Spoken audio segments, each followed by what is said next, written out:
Welcome. My name is Austin. I'm a part of the team here at Waypoint, and I hope you all are having a good week. My voice is a little bit scratchy today, but I think I'm going to make it through. I was at Cedar Point with students on Thursday. It was a great time. I think I saw Carter in here, a couple other students that were there. It was fun. I screamed like a little girl on most of the roller coasters. And realized I'm not fond of heights. So I didn't know that before.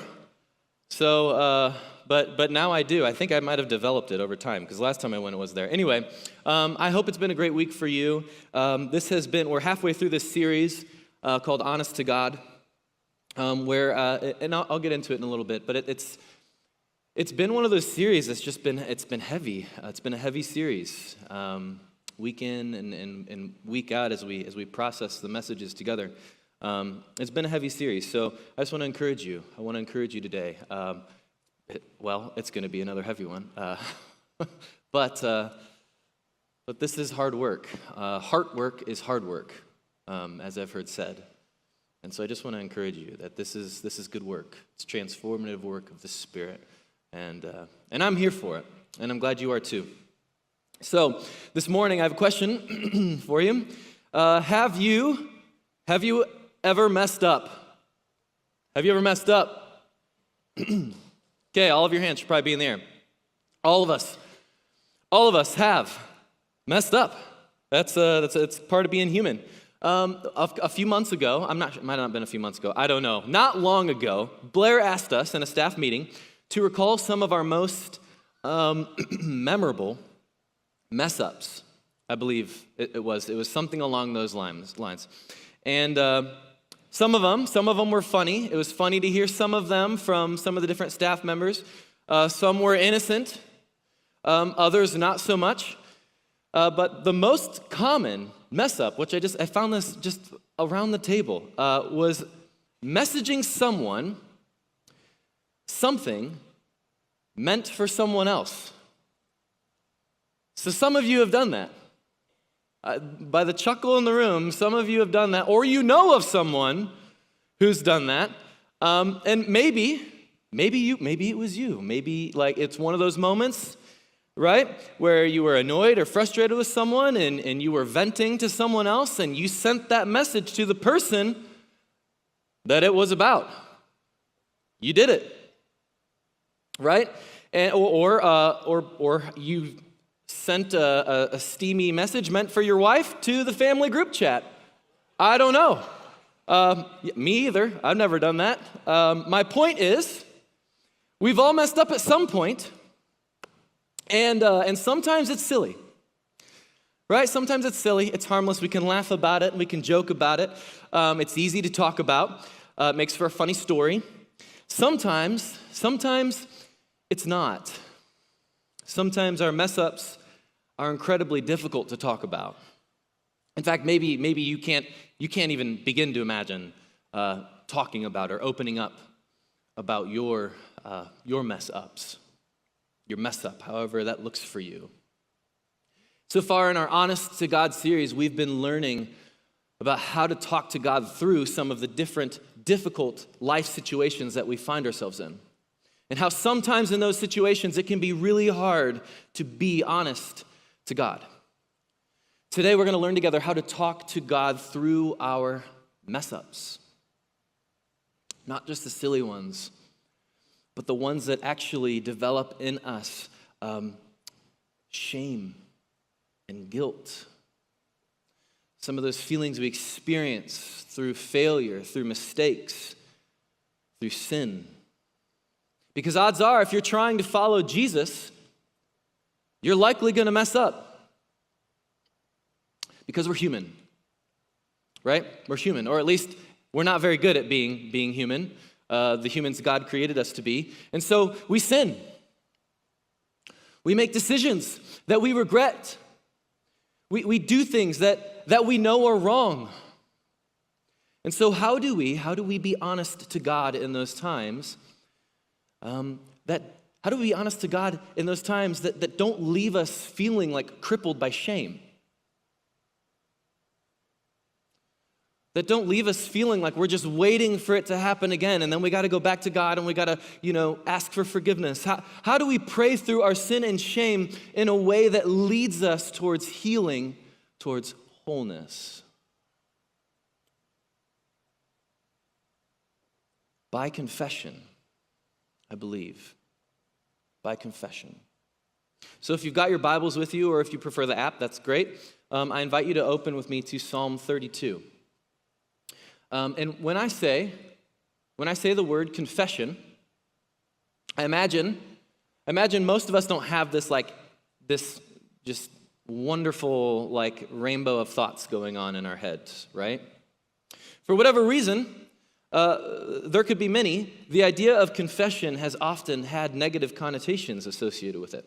Most likely because of what we are confessing and the fear and anxiety that we might feel that goes along with it about confessing it. And so, what if confession was actually meant to do the opposite? What if instead confession was a pathway to joy and confidence and freedom?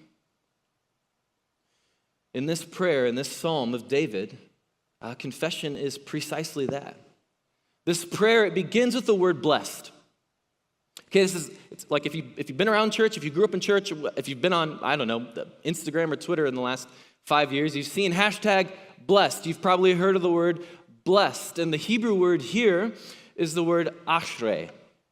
And that, in this sense of the word, it just simply means fortunate or happy. It refers to the good life, so to speak. Right? That the envious life of someone who's just living the good life. They've got it good. They've got it good. In this prayer, who is blessed? Who has the good life?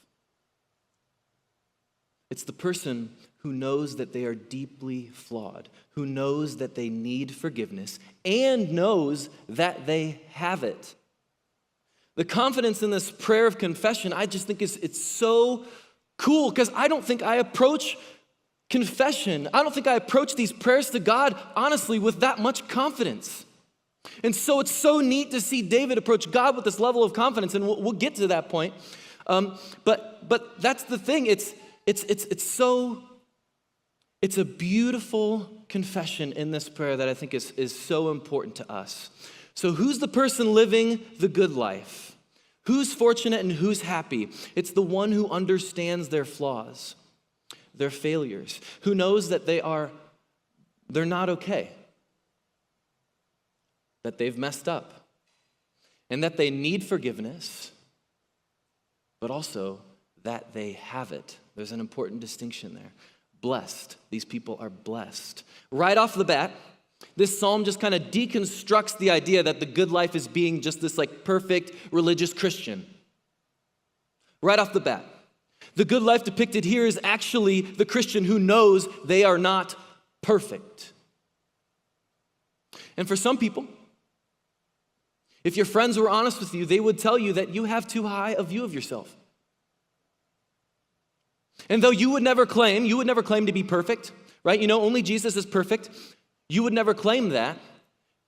You come into spaces like this and you're glad that so-and-so are here to hear this message. Because they really need to be here. They really need to hear this message. And you won't be able to hear Psalm 32.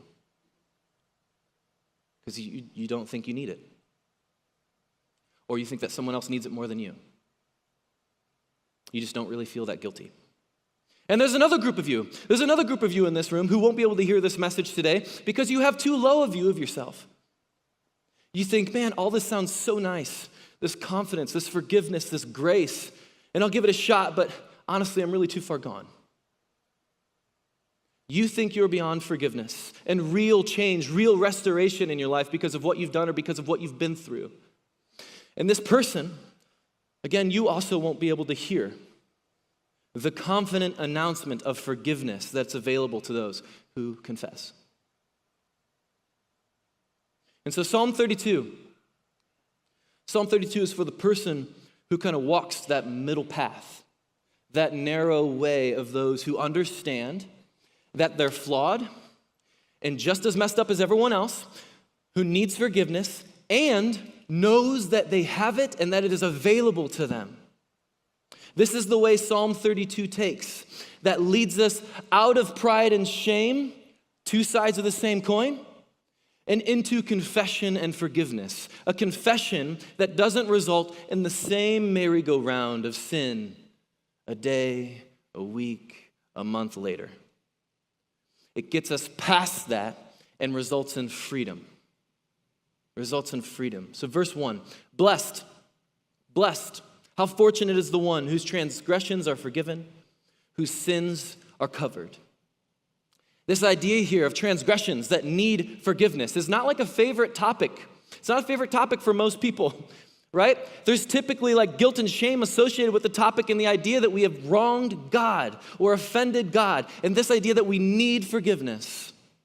This isn't just a topic people love, and definitely an unpopular topic in our culture today, mostly because the biggest sin in our culture today is not offending God, it's offending one another. And so this message of forgiveness to someone who doesn't really think they need forgiveness or doesn't think that they've offended God, this idea of forgiveness just doesn't really resonate with them. Whose sins are covered. This idea of being covered is tied back to the first pages of the Bible, the story of Adam and Eve in the garden, where there's two trees, the tree of life and the tree of knowledge of good and evil. And this story is about, it's about are humans going to humbly put aside their desire to know right and wrong, to define good and evil for themselves is really more what it's at. Are they going to set aside their desire to define good and evil and come under the wisdom of God and let God define what is good and what is evil in the world? Or are humans going to seize authority and define good and evil for themselves and draw the line where they see fit? Right? That's essentially what this story is about. And what happens is humans choose to define good and evil for themselves. And what's the first thing that happens in this story in Genesis? What's the first thing? We read in Genesis 3, verse 7, then the eyes of both of them were opened. They realized they were naked. And so they sewed fig leaves together and made coverings for themselves. This is a profound story about the human condition. You see, clothing or coverings become a symbol of something that's deeply wrong with all of us. Again, I'm not saying clothes are bad. I'm not saying you should go join some nudist colony, okay? I think most of us would agree clothes are good. Clothes are a good thing, right? For a lot of reasons. But mainly, clothing covers us because there are things about us that we don't want others to see. We don't want others to have unrestricted access to see. And so there's a reason that the nightmare most commonly depicted, right, in like pop culture or whatever, is a person giving a presentation in front of hundreds or thousands of people in their whitey-tighties, right? Like it's the nightmare on everywhere. Okay, you know what I'm saying? To be the object of someone's gaze and I have no control over what they can see about me, that's a dehumanizing experience. It's a dehumanizing experience. It's humiliating. And so sure, this is about clothing in that sense, but it's also, in the story, it's also about Adam and Eve. It's about who they are, who humans are. Right? Forget the whitey-tighties. Our worst nightmare, or maybe that is your worst nightmare, I don't know. But our worst nightmare is being uncovered. Your browsing history just magically appears behind me on the screen. Your worst nightmare. Someone going through the pictures on your phone or the messages in your phone. Your worst nightmare. That friend or family member overhearing how you talk about them behind your back. Your worst nightmare. We do and say and think things because we are ashamed that we're ashamed of. Let me rephrase that. We do and we think and we say things in order to cover what we are ashamed of. A great deal of our effort goes into covering ourselves on an everyday basis. It is why we act and say and do the things that we do, to keep up the front, the facade, to control others' perspective of us, their perception of us.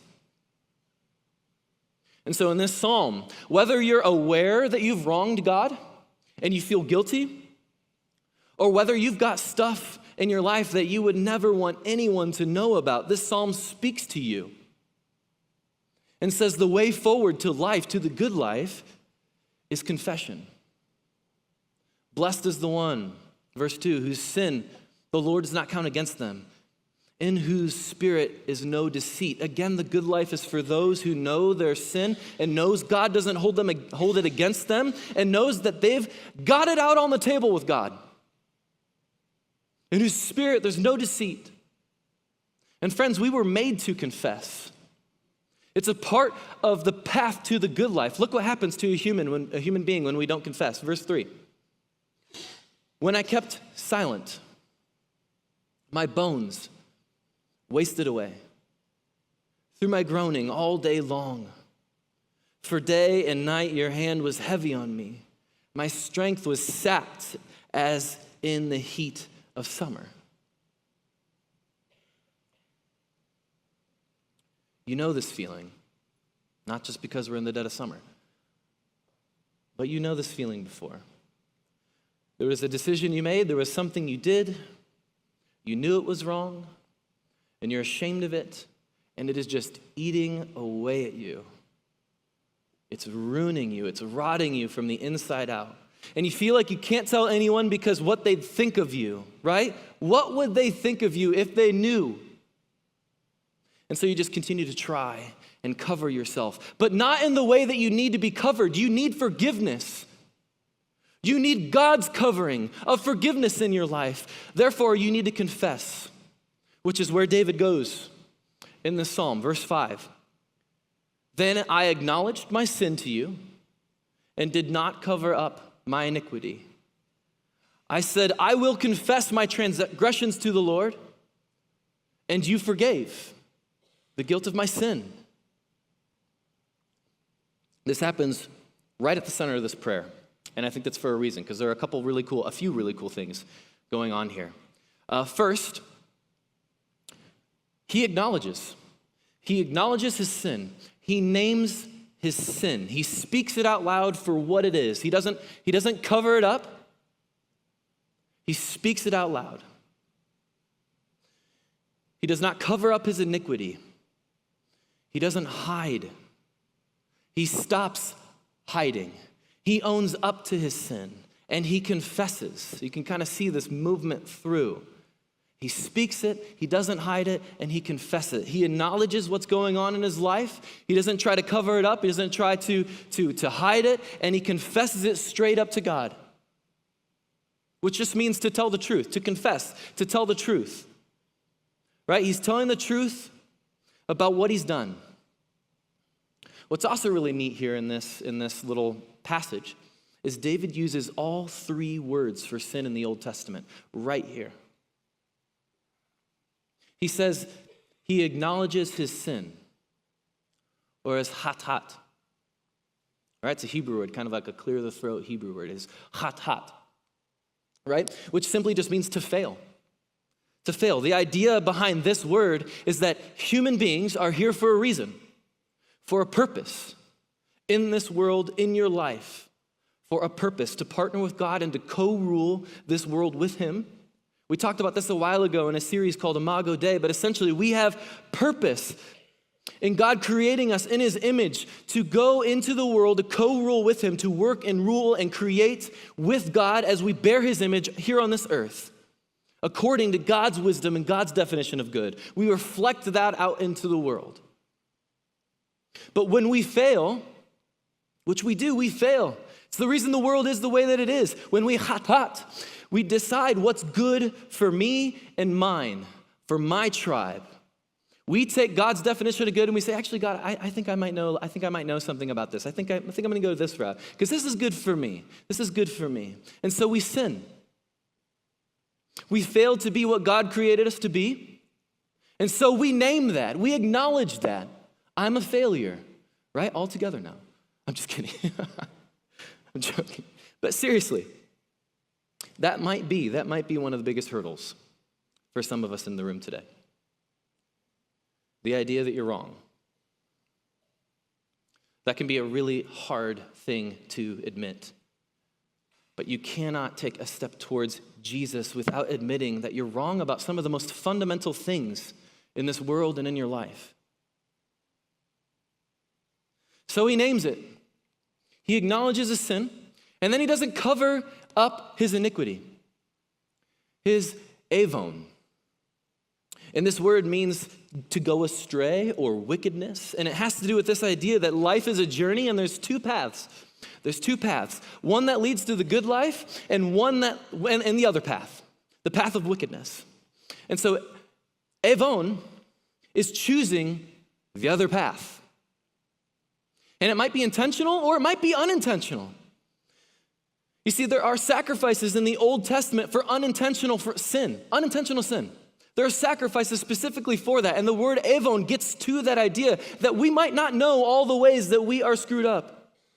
That we should never limit how messed up we are just to what we are aware of. Because some of us could be completely unaware that we have anger issues. We could be completely unaware of some of these things underlying in our lives that our best friends know about, surely your spouse knows about, but we're just unaware of for whatever reason.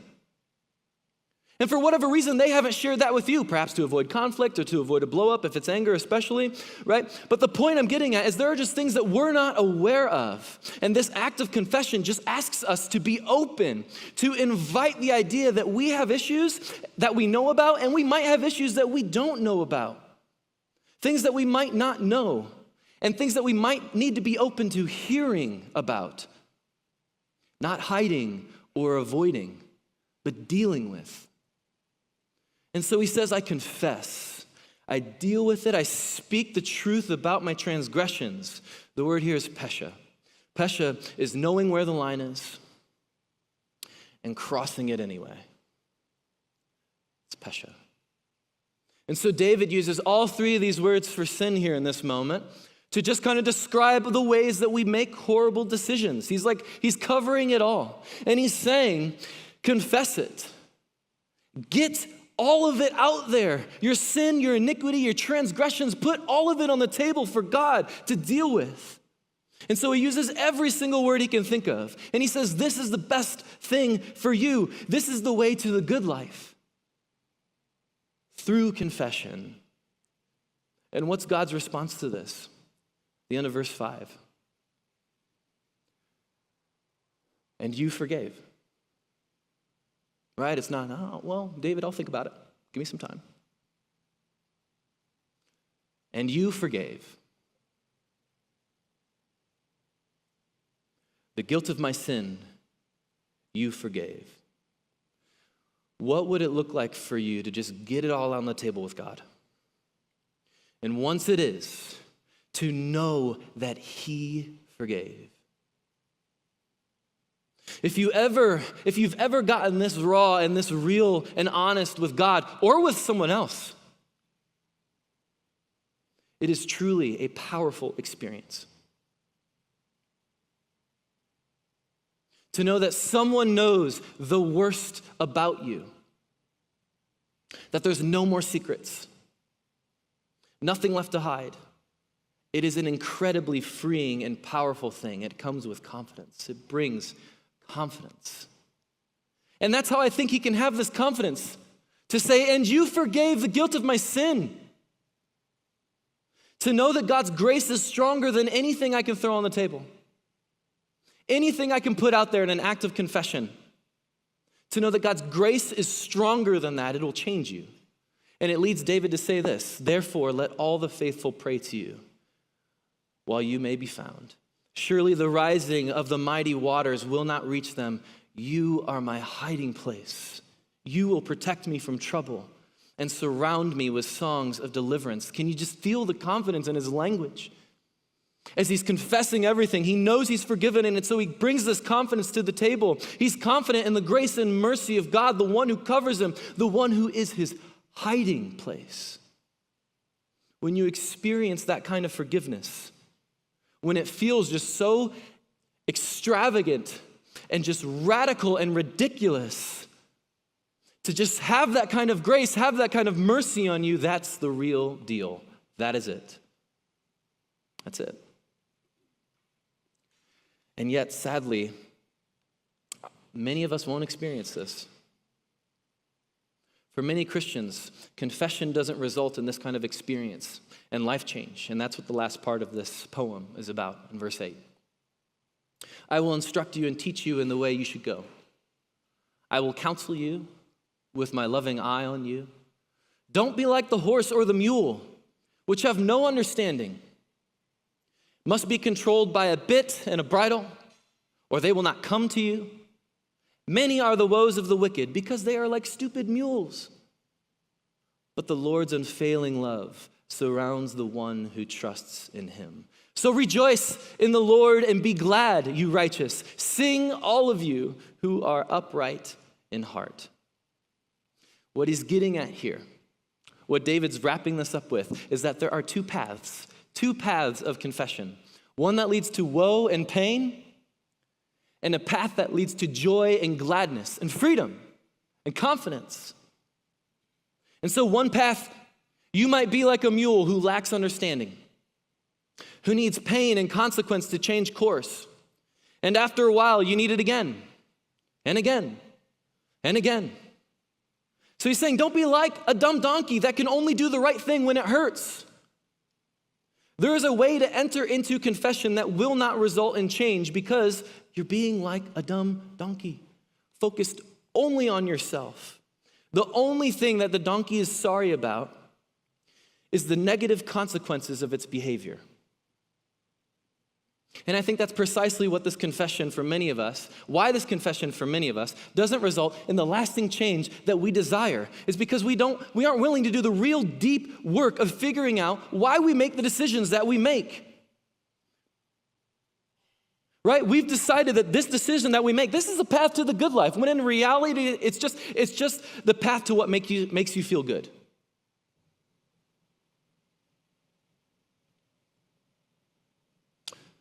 We've got to dig deeper and figure out what is going on underneath. What is going on underneath?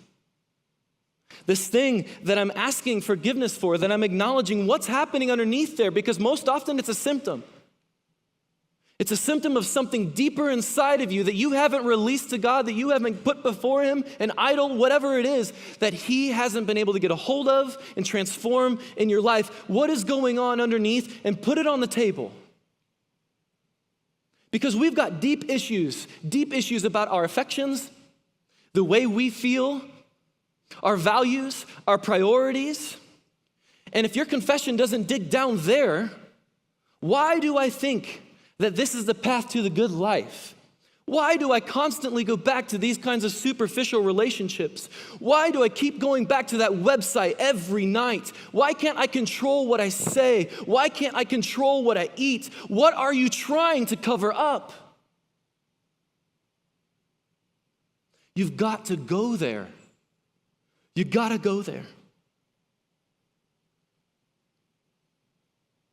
Otherwise, all confession is us feeling sorry for the mess that we've made.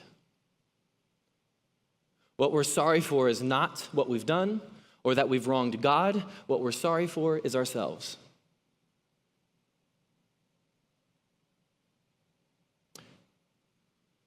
And that we've ended up in the same loop, same pattern, same merry-go-round, over and over again. And then you end up with people who said they've tried. They claim they tried Christianity. I tried that whole Jesus thing and it didn't really help. It didn't do anything for me. I said I was sorry and it didn't help me. No, you never really gave God a chance, quite honestly. You never really gave God a chance to get into a real relationship with Jesus and let Jesus go there with you, to bring out that stuff and put it on the table and enter into a relationship with him where you confessed it all to him, you sought help.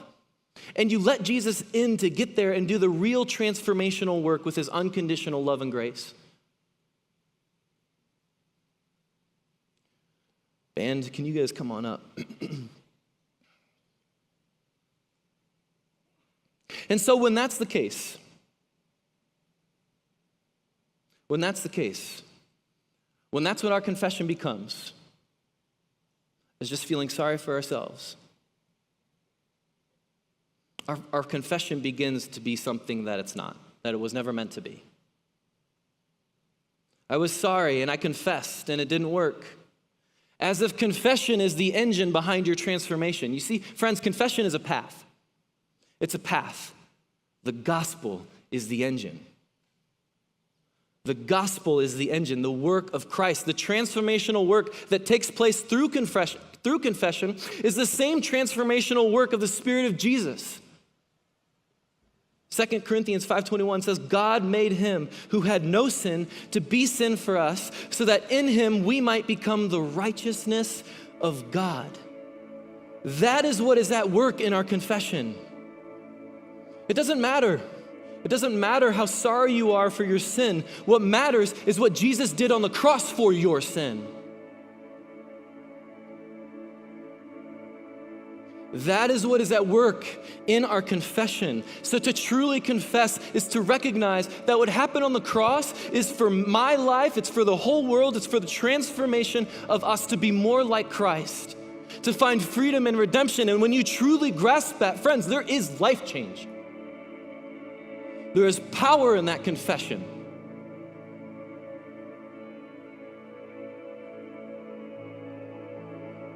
When we confess, we lay it all out there.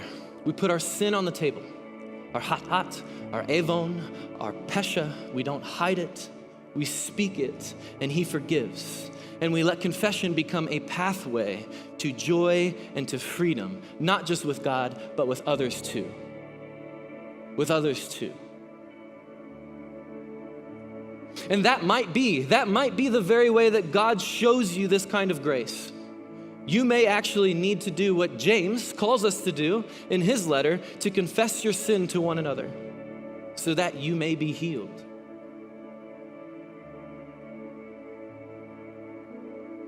It might just be that through this confession, through this opening up to God, putting it on the table, that God might be speaking to you and saying, listen, you've shared this with me. I've put other people around you who are here to help, who are here to come alongside you and to help you.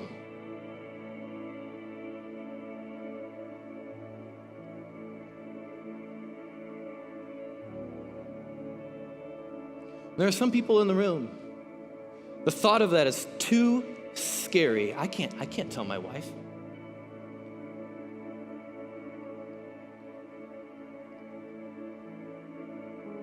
Friends, you are cutting yourself off from the most beautiful grace and forgiveness that you could ever experience by making that choice. Trust me.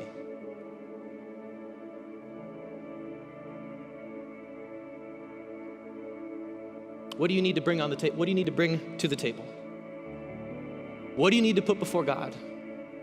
And how are you going to let God into your life to transform and change you? These are hard words.